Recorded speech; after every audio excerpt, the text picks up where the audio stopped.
శ్రీ శ్రీ శ్రీ పరమహంస సద్గురు పులాజీ బాబా సిద్ధ మహాయోగ పీఠం శక్తిపాత యోగాచార్యుని చరణ కమలాలకు అనంత కోటి ప్రణామములు. పరమాత్మ భక్తజనులకు నమస్కారములు. శ్రీ పరమపూజ్య పులాజీ బాబా గారి ఉపదేశం. ఒకరోజు శ్రీ పులాజీ బాబా గారి వద్దకు వచ్చే భక్తజనులు కొందరు కంచన్ బాగులో ఉన్న మహాత్ముని వద్దకు వెళ్ళి వచ్చారు. వారు ఆ మహాత్మునితో శ్రీ పులాజీ బాబా గారి సత్కార్యం గురించి పరిచయం గావించారు. అందువలన ఆ మహాత్ములు కూడా శ్రీ పులాజీ బాబా గారి సత్కార్యముల గురించి ఆసక్తితో విన్న తర్వాత బాబా గారితో ఒకసారి కలవాలని తన కోరికను వ్యక్తపరిచినారు. మరియు ఆ భక్తజనులే మళ్ళీ శ్రీ పులాజీ బాబా గారి దగ్గరకు వచ్చి కంచన్ బాగులోని మహాత్ముని గురించి చెప్పి వారి కోరికను తెలియపరిచారు.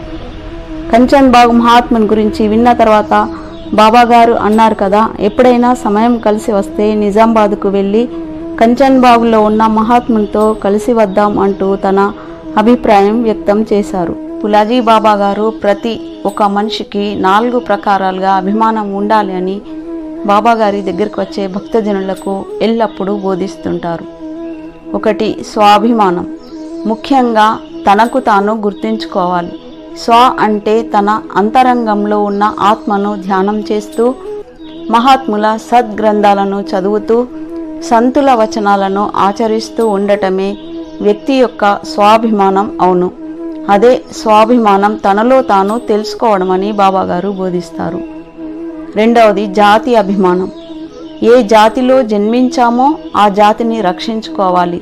ఇదే మనం గుర్తించాలని బాబాగారు చెప్తారు. 3. ధర్మాభిమానం. ఈ భూమి భారతావనిపై జన్మించి వచ్చిన ప్రతి ఒక్క మనిషి నిజమైన మానవత్వంతో ధర్మాన్ని రక్షించాలి. అప్పుడే వారిని ధర్మం రక్షిస్తుందని బాబాగారు బోధిస్తారు. 4. దేశాభిమానం. ఏ దేశంలోనైతే మనం జన్మించి ఉన్నామో మరియు శాంతమైన జీవితం గడుపుతున్నామో ఆ దేశంను రక్షించేవాడే నిజమైన మానవుడు. ఇలా ఈ 4 ప్రకారాలుగా బోధనలు చేస్తూ శ్రీ పులాజీ బాబా గారు విశ్వాన్ని జాగృతపరుస్తున్నారు. ఈ 4 విధాలైన అభిమానాలను అర్థం చేసుకునే వ్యక్తులు సహజంగానే ఈ దేశంను రక్షించగలుగుతారు కదా బాబాజీ అని అంటారు.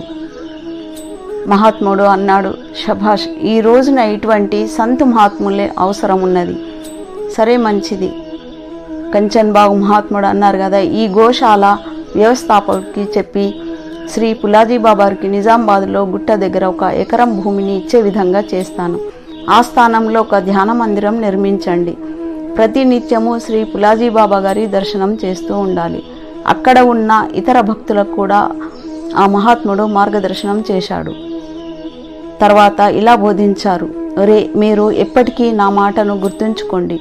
సంతుల ఆశీర్వాదంతో ఈ జగమంతా సువర్ణమయంగా చేసుకోవచ్చును. కానీ ఇదొక్కటే మీరు ఆలోచించండి, ఆ బంగారంను కుక్కలు కూడా తినలేవు. మీరు శ్రీ పులాజీ బాబా గారి దగ్గరికి వెళ్ళి బంగారంలా మారే ప్రయత్నం చేస్తున్నారు.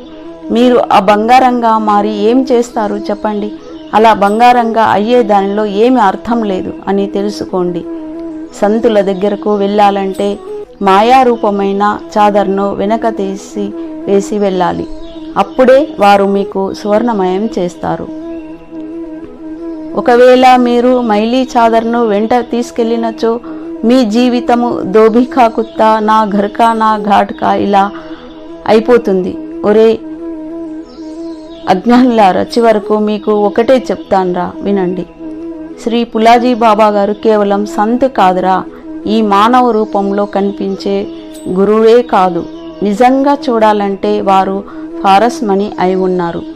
ఆ దూరదర్శి అయిన వారి దగ్గరకు వెళ్ళిన ప్రతి సాధకుడు కూడా మనసులో అటువంటిదే ఆలోచనతో ఉండవలెను మరియు అలాంటిదే కర్మ చేయవలెను. ఫారస్ రూపి సత్పురుషుని దగ్గరికి వెళ్ళాలంటే సాధకుని దగ్గర కూడా నిజమైన వైరాగ్యము, నిజమైనటువంటి ధ్యేయము కలిగి ఉండి మరియు సంపూర్ణమైన సమర్పణ భావం కలిగి ఉండటం చాలా అవసరమని ఆ కంచన్ బాగు మహాత్ముడు భక్తులకు బోధించారు. మీరు కూడా ఫారస్ రూపి అయిన శ్రీ సద్గురు పులాజీ బాబా గారి దగ్గరికి వెళ్ళండి మరియు నా మాటగా చెప్పండి, మీ దగ్గరికి వచ్చాను బాబా గారు, కానీ మీ వల్లనే నన్ను కూడా ఫారస్ మనిగా చేస్తారంటని నేను మీ దగ్గర ఉంటాను అని బాబాజీ గారికి నమస్కరించండి. ఈ ప్రకారంగా కంచన్ బావులో ఉన్న మహాత్ముడు బాబాజీ భక్తులకు సత్యబోధ చేశాడు. ఆ మహాత్ముడు బోధించిన అమూల్యమైన వచనాలను శ్రీ పులాజీ బాబా గారికి బాబా గారి భక్తులు చెప్పారు. ఈ అమృత తుల్యమైన ఆ మహాత్ముని వచనాలను విని బాబా గారికి చాలా ఆనందం కలిగింది. ఆ తర్వాత కొన్ని రోజులకు కంచన్ బాగు మహాత్ముని కలుసుకోవడం కూడా జరిగింది. జై సద్గురు పులాజీ బాబా. बैठने में ना मेरा काम ही नहीं होता। पूजा पाठ हमेशा चालू ही रहता है। और बाकी और बुखार की कार नहीं नहीं कोई वैसा बुखार उखार का उठता उठता कुछ नहीं रहता है। कोई नहीं चलना है। ठीक है। अब अपनी कमाई हो गई बस।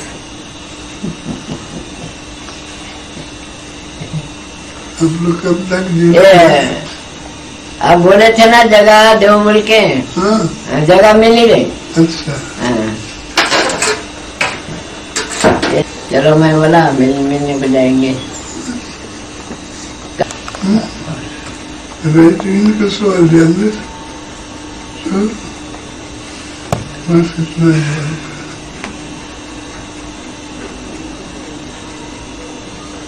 कितने वर्ष के बाद में आए? 3 साल हो गए, इसलिए तो ज्यादा बोलना नहीं, उसका अलग बातें रही।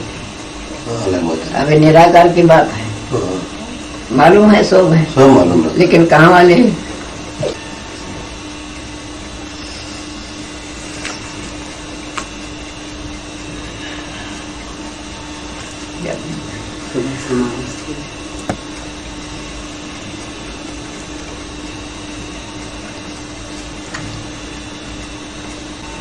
अब लोग जाने का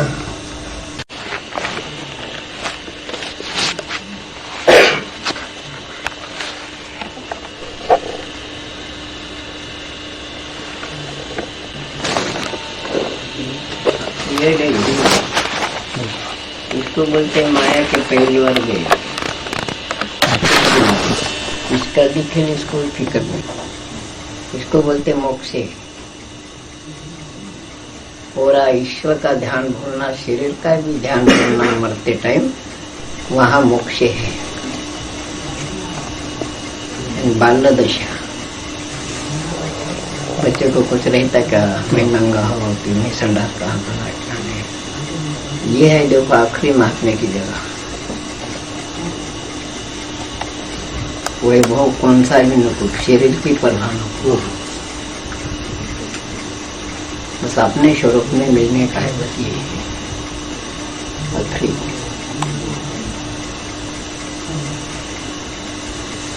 श्री बोलते मोक्षे मोक्षे मोक्षे, हजारों बोलने वाले हैं।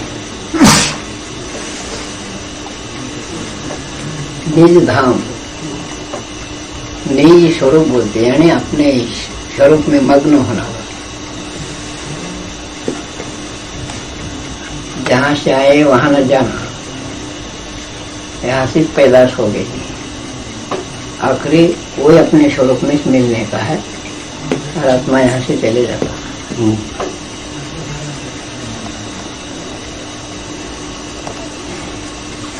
यहाँ से पूरा पहला निराकार था अपना स्वरूप, तो निराकार पे आकार आ गया। और एक ही उत्तम जन्म है अपना इंसान का, इसलिए भगवान क्या वस्तु है, अपना स्वरूप ही मिल जाना, ऊपर नहीं नीचे नहीं आगे नहीं पीछे नहीं, आए हैं जो है।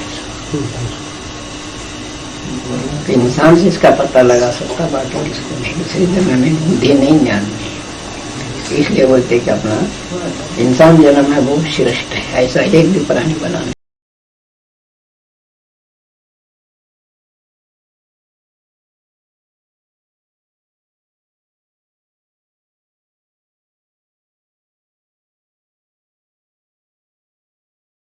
చాలు.